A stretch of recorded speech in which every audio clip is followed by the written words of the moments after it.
We're back! We came back. Thank you so much for your patience. Our next artist has brought in some lovely festival vibes into the studio.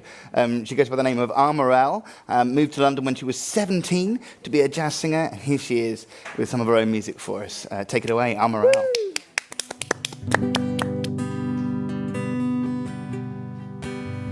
We were speaking from the heart and glowing in the dark. We were dancing underground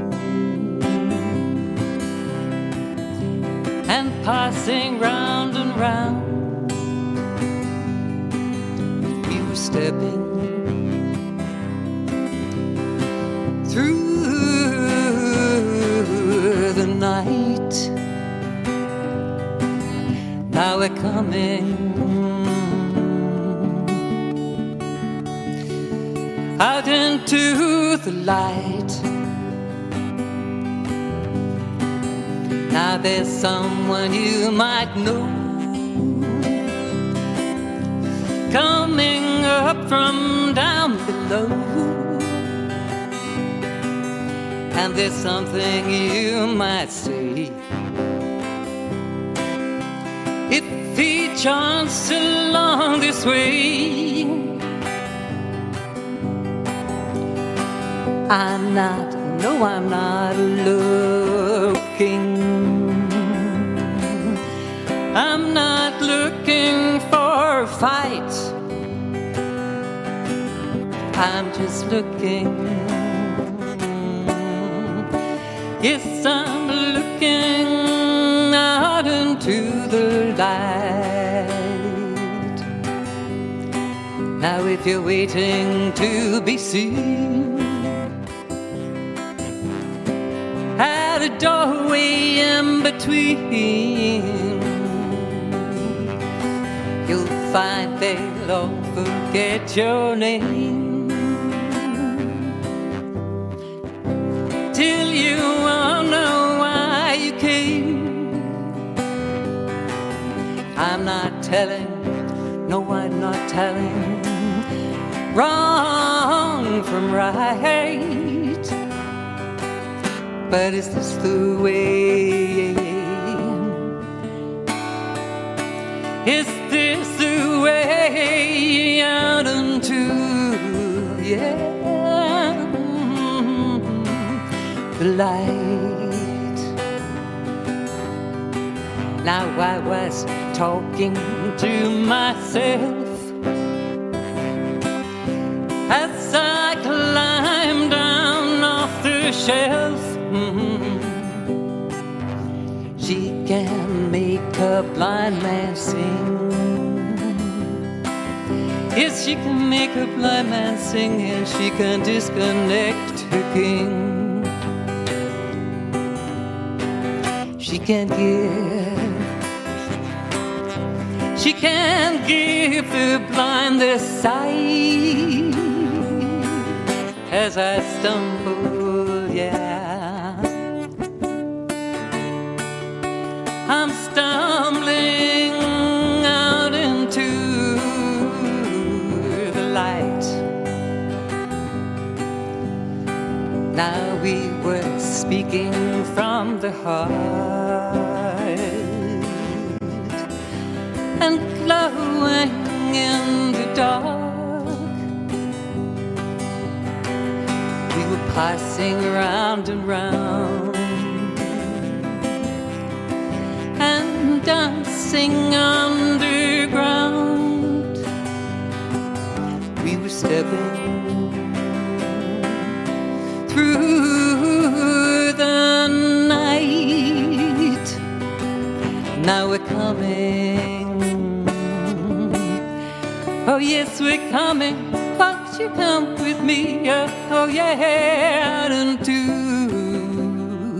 the light. Yes, we're coming, we're coming, we're coming, we're coming. Oh yeah, come with me. Out into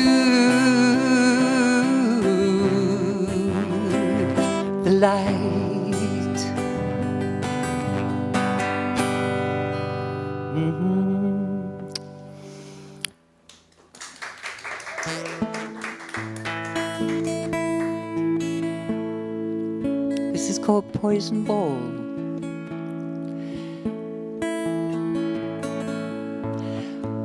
Once upon a time, you could swim in the rivers.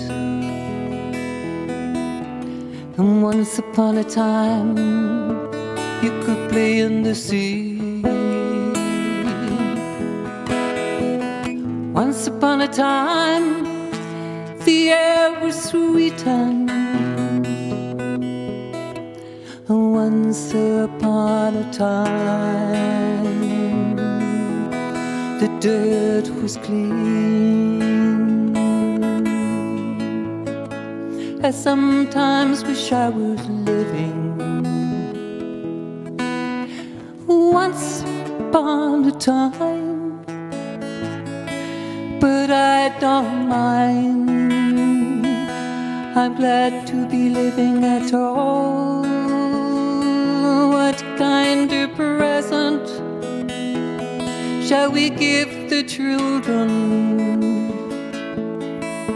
Is it a wonderful world or poison ball? Is it a wonderful world or a poison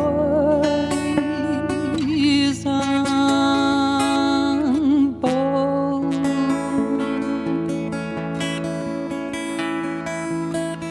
Is it a fuming mire or rivers of crystal? Is it the lifeless reefs or the plentiful tide? Once upon a time there was ever after. Once upon a time we could take our time to decide what kind of present shall we give the children? Is it a wonderful world or a poison ball? Is it a wonderful world or a poison ball?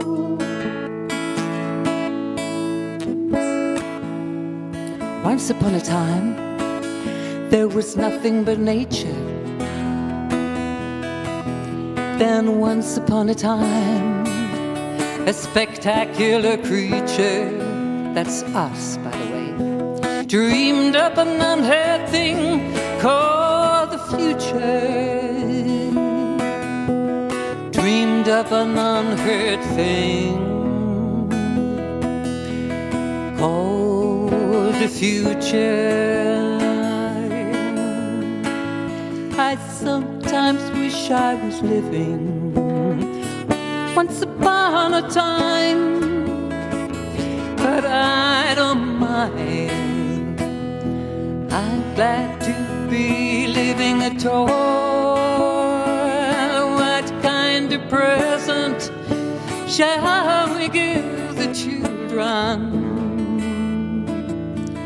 Is it a wonderful world or a poison ball? Is it a wonderful world or a poison ball? Is it a wonderful world?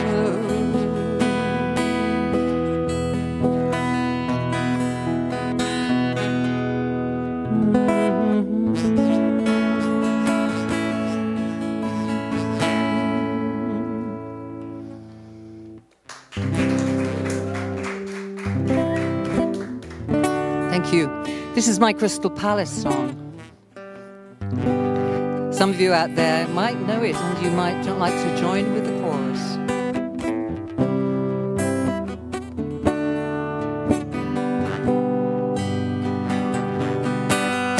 Oh, the sun may blow and the wind may shine. I don't know, but here we go. There's a hill to swim and a river to climb. Here we go. Here we go. How the dark crows bark and the greyhounds fly. I don't know, but here we go. You could be living and we're bound to die. Here we go. Here we go. Take me to the heart of Norwood Forest.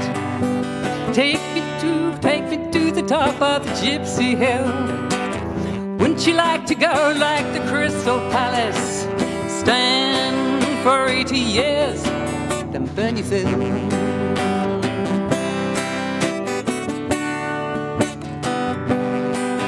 Would you count your eggs in a house of glass?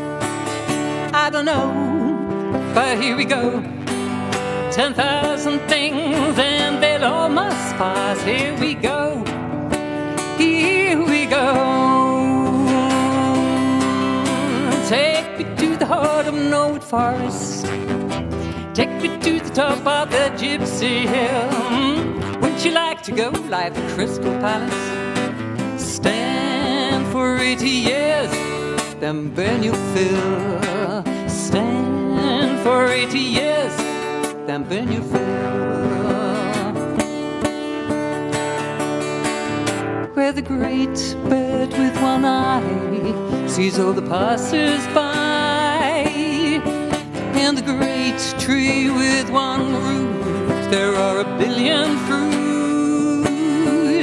Oh, sticks and stones may break my eyes, I don't know, but here we go. The city on the hill will it be disguised? I don't think so. Here we go. Make a long lake fall and tall rain rise. Make it so, make it so. There's nothing but ash when the phoenix flies. Here we go. Here we go. Oh, take me to the heart of Norwood Forest. Take me to the top of the Gypsy Hill. Wouldn't you like to go like the Crystal Palace?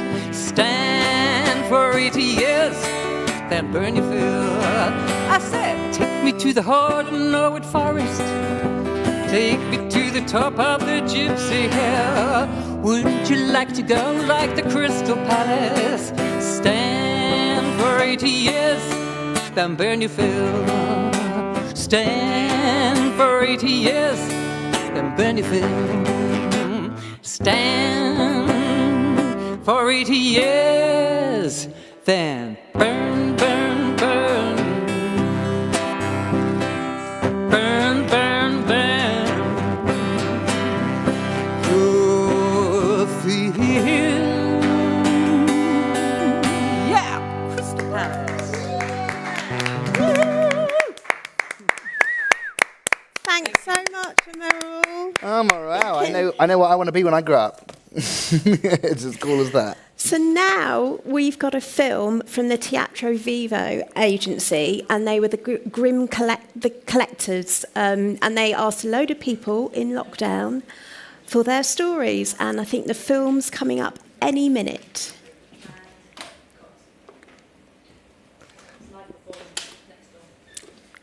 Great, thanks.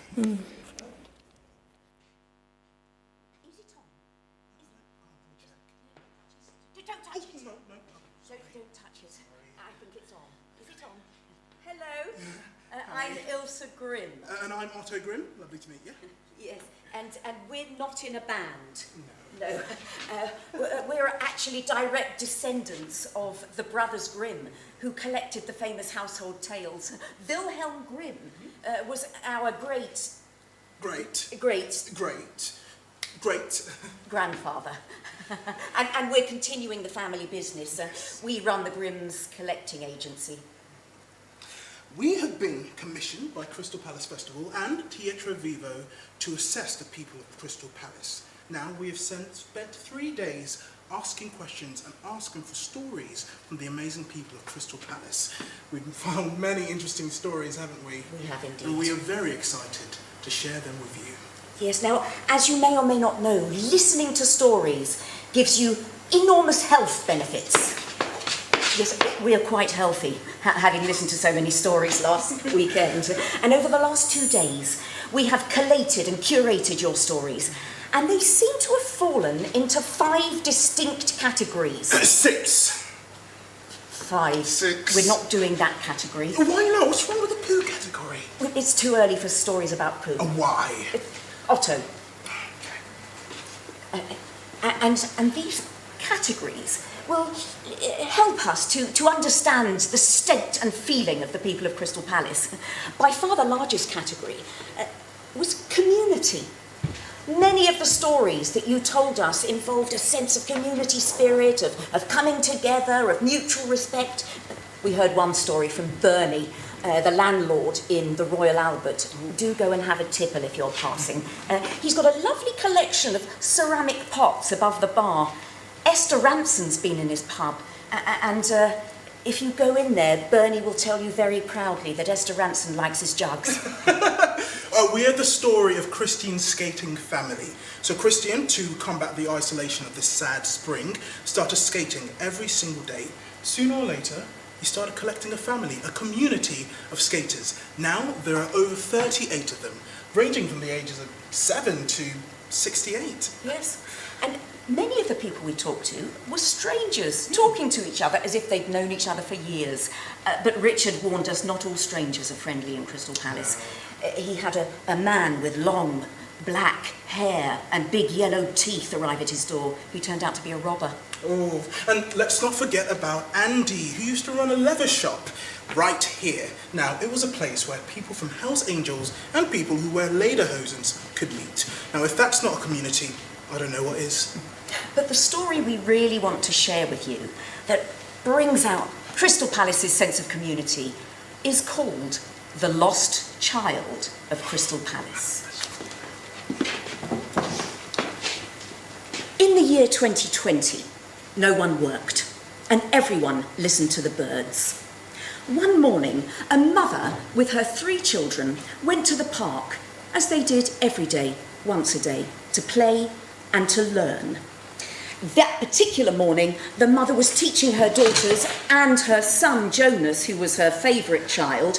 He was allowed to wear his Snoopy t-shirt every day to the park. The mother was teaching them about nature coming into its stride. Jonas didn't like to learn, he just wanted to play. He lagged behind, dragging his heels. Don't want to learn. Want to play in Pistol Krellis Park. Want to be a tree. Then I don't have to follow mum and sisters about. The mother heard this and she turned round to reprimand Jonas. But he was gone. She looked up the avenue and down the avenue and he was nowhere to be found. She saw 2 women on a bench, Rebecca and her friend, and enlisted their help to search for Jonas. And then she found 2 men to help with the search. And then 2 women from Bulgaria who were sitting on a bench also joined in the search for Jonas. Soon, everyone in the park was helping to look for the boy. The mother gave everyone their marching orders. She sent some to the dinosaurs to search. She sent others to the place where the palace made of glass used to stand. And Rebecca and her friend decided they'd go to the labyrinth because it was the place that held secrets. On their way, they met jugglers who joined in the search, including the mysterious hula hoop lady, also was searching for Jonas. Soon, the park re-echoed with the sounds of Snoopy! Snoopy, Snoopy, Snoopy. Jonas! Jonas, Jonas, Jonas. Boy! Boy, boy, boy.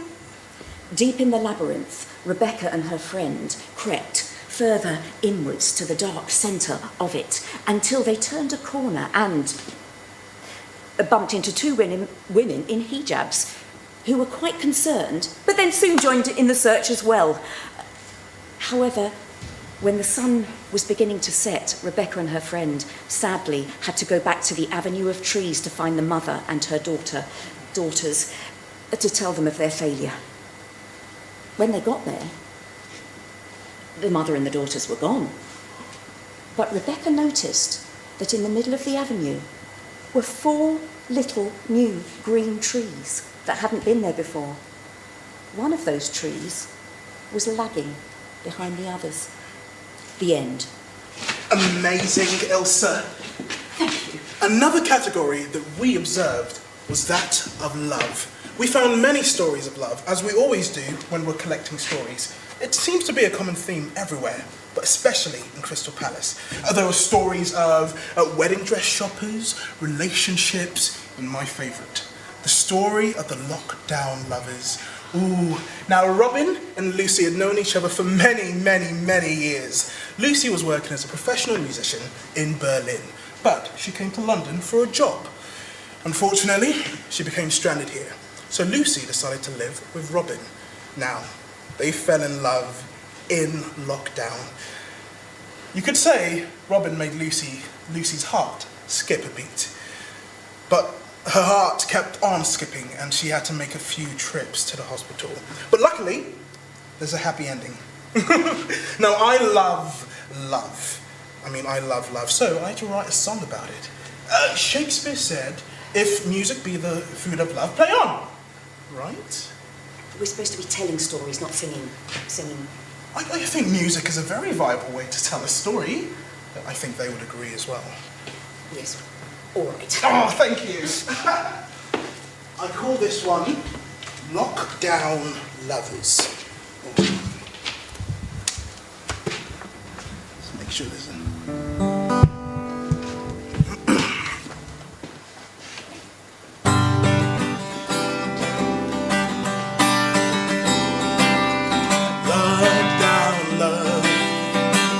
The melody, I'll be the base that we build it on and grow.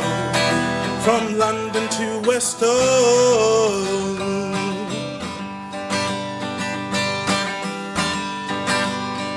The music that we played when we were young. Who knew we'd sing the song that we sung? In the new normal, we found love. In the new normal.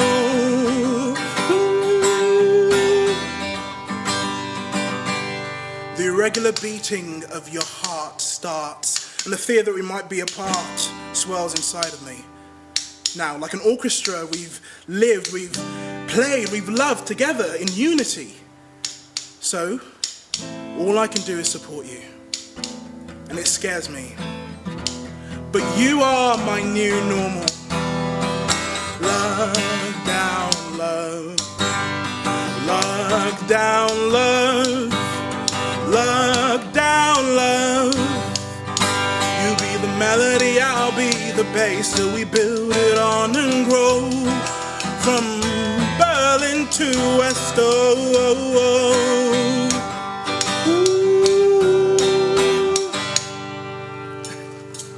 That was rather lovely. It was really fun, wasn't it? Oh, hold on. I still have a song about poo. No, not the poo song.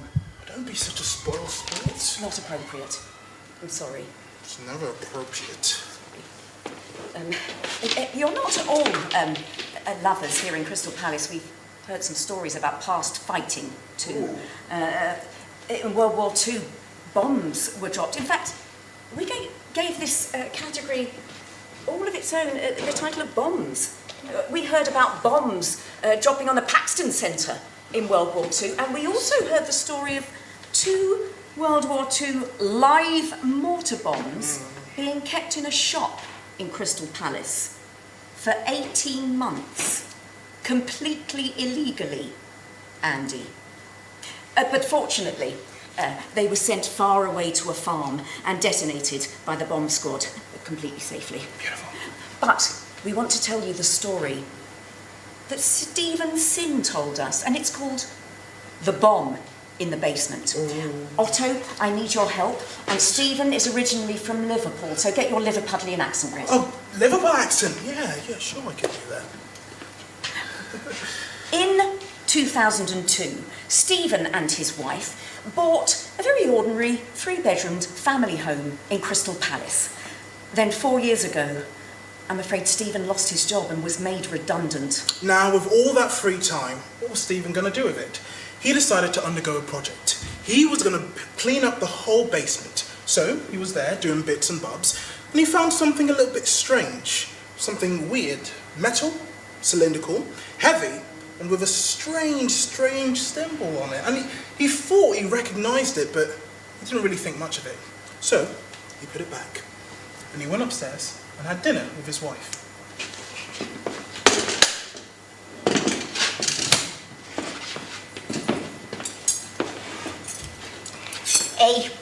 Hey, love, how did you get on with cleaning out the basement?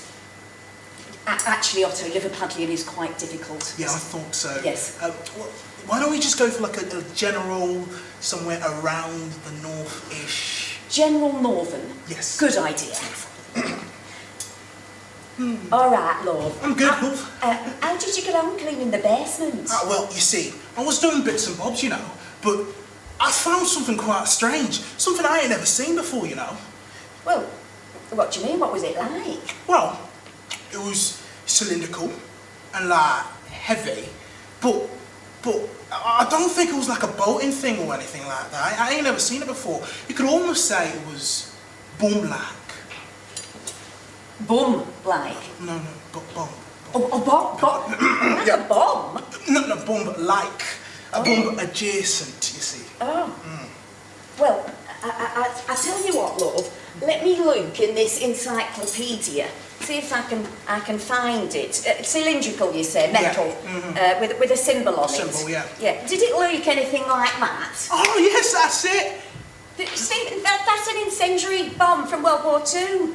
The symbol, it's a swastika. Did you not notice? No, I thought it was a symbol from the Isle of Man. Oh, you daft David. What are you like? Oh, sorry. We've got an incendiary bomb in the basement. What are we going to do? I know what we should do. We should sleep on it. And so they did. They went to sleep, just like that, until early in the morning at about 5 a.m. Stephen had something stir inside of him.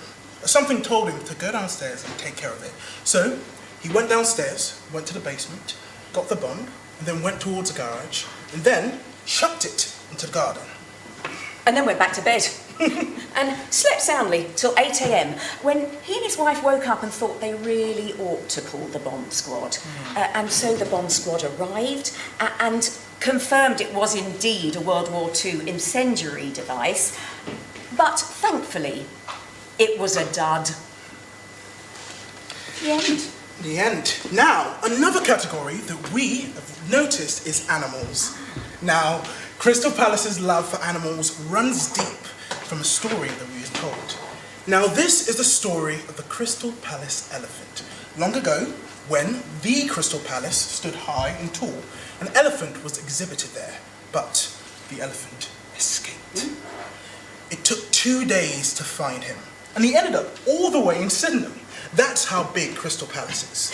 But we want to tell you a story that we collected which features all of the animals we heard about in Crystal Palace, and it's called The Magic Necklace. Once upon a time, there was a girl called Nyla, and she had a pet chameleon called Killian. Killian liked to eat cucumbers. Thank you, Otto.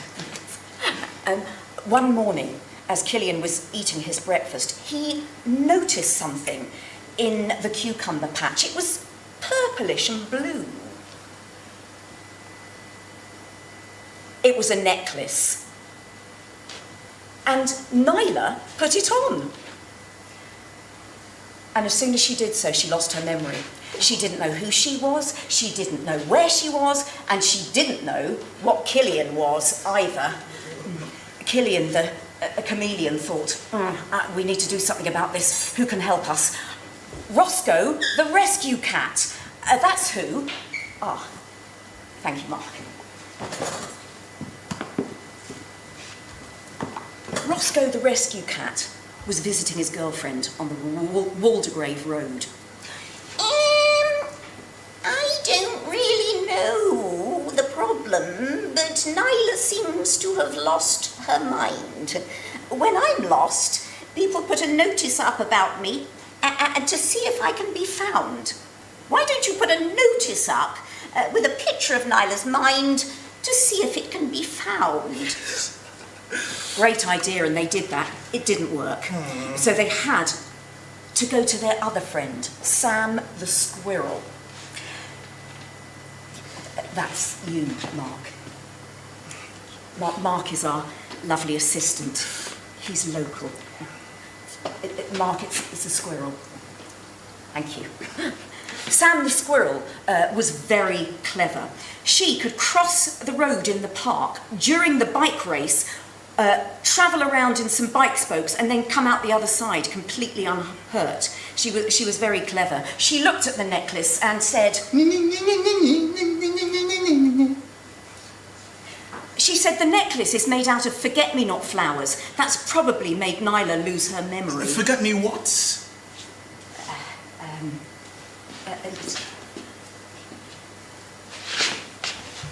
Oh. Forget-me-not. Forget-me-not, yes. Yes, forget-me-not. Hello, Kelly. Mark. Hello. Yes. Just then, a grandma approached them. That's my necklace, that is. Do you know what? It made me lose my memory, so I chucked it in the cucumber patch. But I tell you what, girl, you have it. No, I can't keep it on. It made me lose my memory too. So they wondered what to do.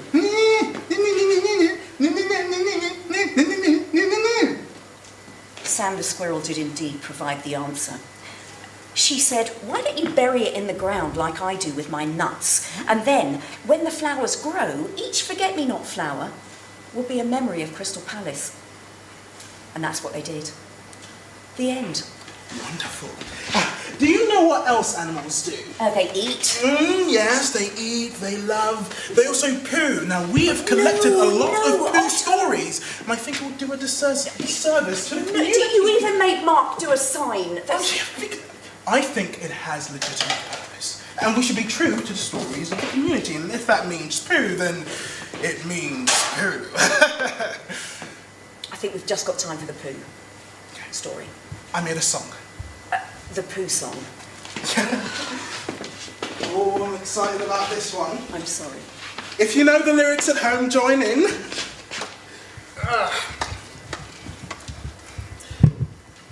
This is called Pooing in the Palace.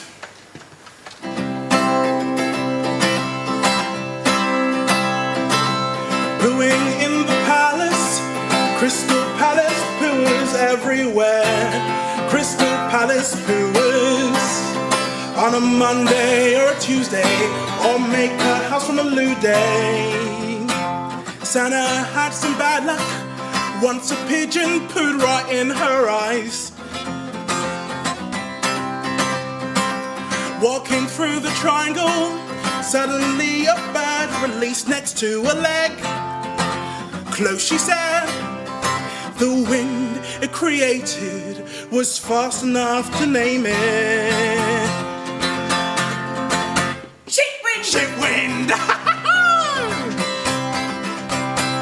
Steph was at a wedding, staying at her parents' house. She left a phone and keys inside. Her barrel screamed inside her. Oh, she was stuck outside. She saw a bush, she knows she'll do it. She pooed in terror and blamed it on the terrier. Shit wind. That is quite a good It's song. catchy, isn't it? Sorry. Yes, it is. But back to the proper categories. Our final category is really the most important one, because many of you told stories of survival. We heard from Tamar, who survived coronavirus. We heard from Alison, who runs Warrior Fitness. Now, she's been through a lot, and she's both a physical and mental health warrior. Roy told us his 999 story. He was supposed to be dead by the age of 9. He was born with spina bifida, but survived. And then 9 years ago, he became a stepfather to 4 children. So he's just spent his 9th Father's Day. And let's not forget the story of Amanda, one that really touched me. Now, Amanda was one of the strongest people we had the pleasure of meeting. She was born and put in care from a very young age, born from two very different worlds, and she went home for the first time at the age of 7. I love the story so much, I thought I had to turn it into a storybook. Just for you, Amanda. Is it alright if I read it out? I think it's perfect. Thank you.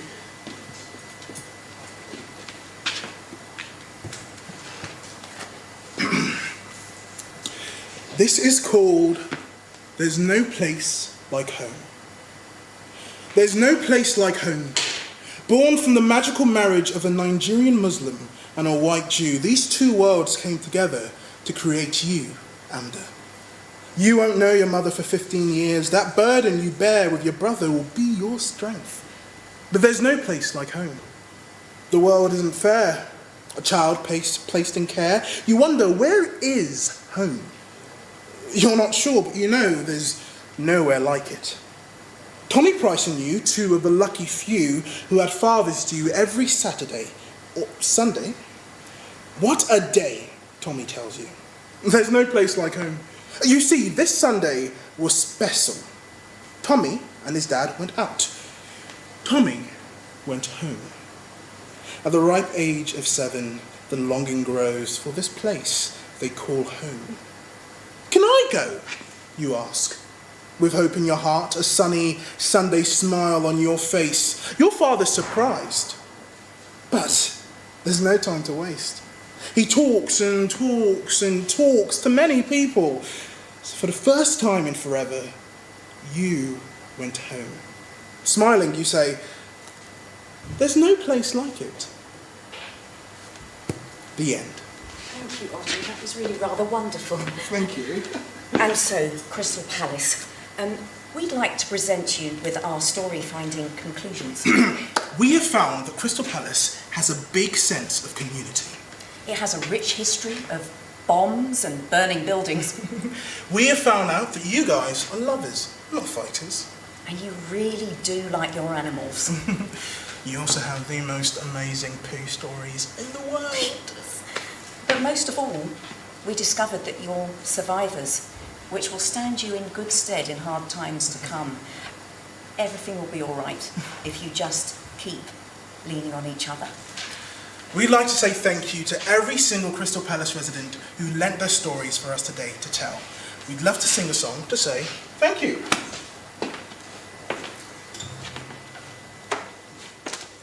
Ready?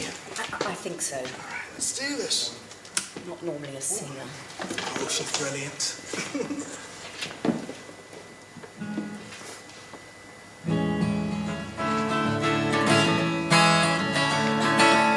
Martin and Delilah, Sarah, Giles and Clara, Ian, Ross, Killian and Erin, Katie, Emma, Andy, Steve, of course, Chris and Hannah, Sam and Sanna, Alison and Anne-Marie.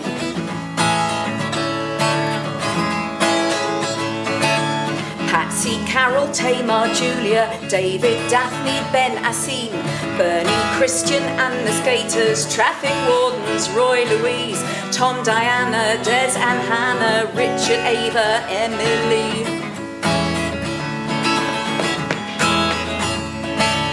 Christine, Kate, Steph, Lucy, Robin, Chris the cyclist, Kia's Ma, Rebecca, Russ and Alistair, the women from Bulgaria, Crystal Palace storytellers, giving up your time for free. Thank you, Crystal Palace.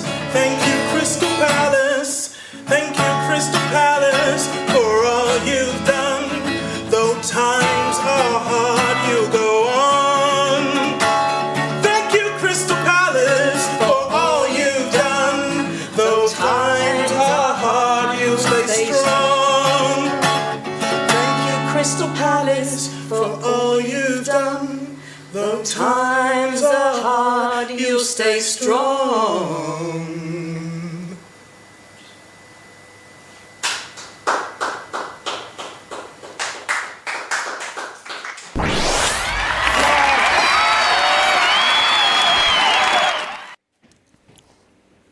Hello and welcome back. Fantastic Now, stuff there from Teatro Vivo. you may wonder why there's a dinosaur on the... Can we have a look at the dinosaur Oh, yeah, and if the, we can get a and the camera on that. cup of parts award, which Crystal Palace won. I have got the lovely Sarah from Crystal Palace Dinosaurs here. Hello. Hi. Now, Sarah, tell us a bit about how you're involved about the Crystal Palace Dinosaurs, and just tell us a bit about it. Sure. Okay. Well, I'm a local resident, and when the opportunity came to get involved with helping with the dinosaurs, then I jumped at it. I love them so much. I'm born in the area. I'm familiar with them from when I was a child. My dad grew up in Penge, so it's one of those very common stories around the area where people remember it through the generations. So I'm the same as that. And so I'm a trustee now, and I run the social media. So whenever you see anything on Twitter or Instagram or Facebook, that's usually me. And so there I am. And who else is involved? There are 8 or 9 of us in total. Eleanor is the chair. She's one of the co-founders of the charity. And it's split kind of between scientists and historians, so that's the general kind of interest of our group. And and we're all volunteers. We do everything for free, and just try and make sure that the dinosaurs are conserved for the future. And everyone wants to know about the megalosaur. The megalosaur, yes. So earlier in the summer, the megalosaur's face fell off, and we have been working very hard with Historic England and Bromley Council to determine what needs to be done to fix it, basically. A report has been done. We're now waiting for how much money we need to raise in order to fix it. And so when we know that, we can get going on that. Fantastic work. And can you tell us a bit about the bridge? Yes. So a couple of years ago, we crowdfunded for a bridge to replace one that had been, the Victorians put it in to begin with. And we've got a little film actually that's going to play so underneath. We can play you can see it, this is a little bit of what the you're fabrication of the bridge that will be played while we're talking. And so we're replacing a bridge that was already there, and it's essential really for conservation. We need to be able to get equipment onto the island to be able to see what's going on with the dinosaurs. Things like the megalosaur can be avoided if we have regular maintenance of them.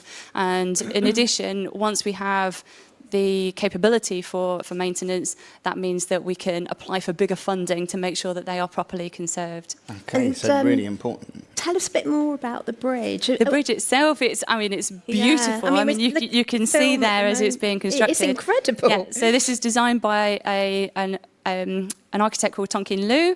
Arup engineers have been involved as well, and this fabrication is a local company called Cake, and they are in Sydenham. They're all local, so they're all really familiar with the dinosaurs and excited about seeing the bridge in place. And we're hoping later in the autumn it will be there.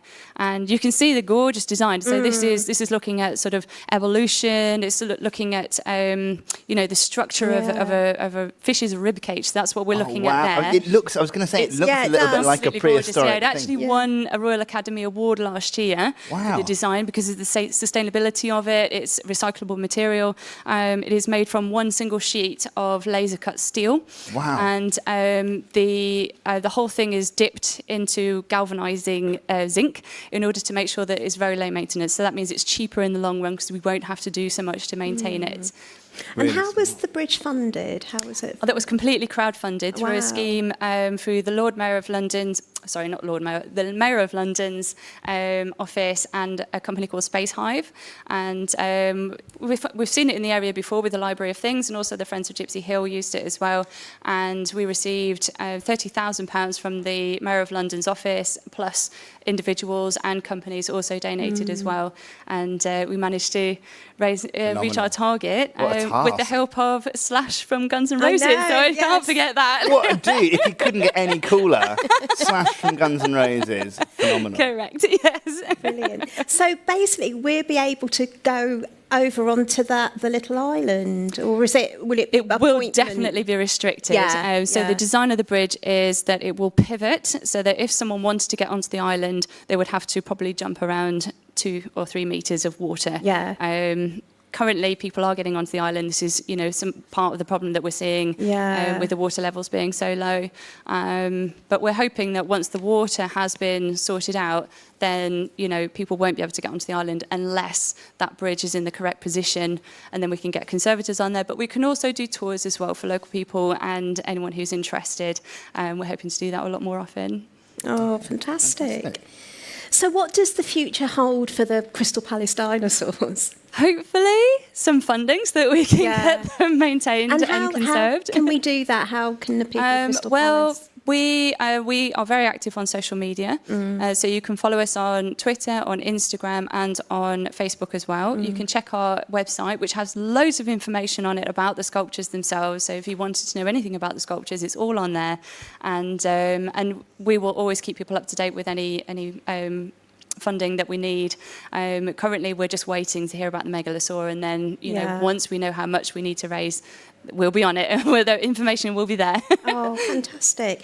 And and you said you've lived in Crystal Palace and loved the dinosaurs, and it's just so lovely. And thanks so much. That's all right. Thank you for having me here. Thank you. We've now got a film, a charity film for the Hive. Yeah. Oh, sorry. Oh, we're not. That's a change in our ears there. Oh, no, we're going to the Hive. This is all live, guys. Fantastic. Keep us on our toes. Thank you.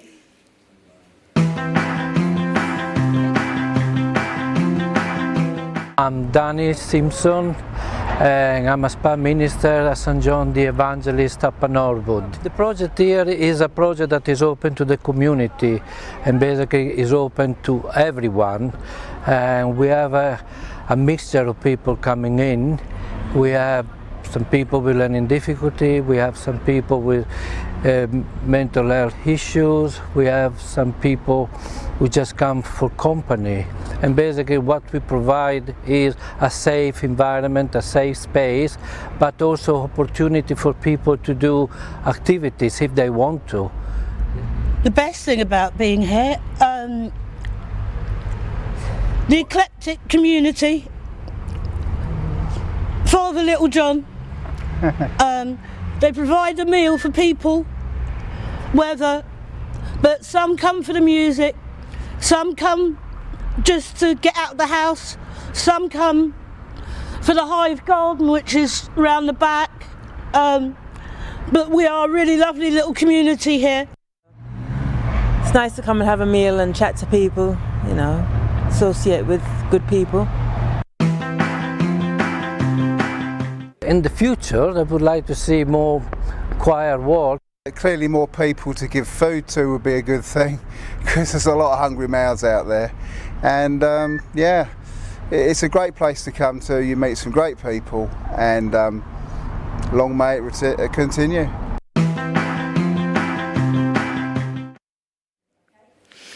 What an amazing charity Hive are. And now we've got some live music for you, Azad.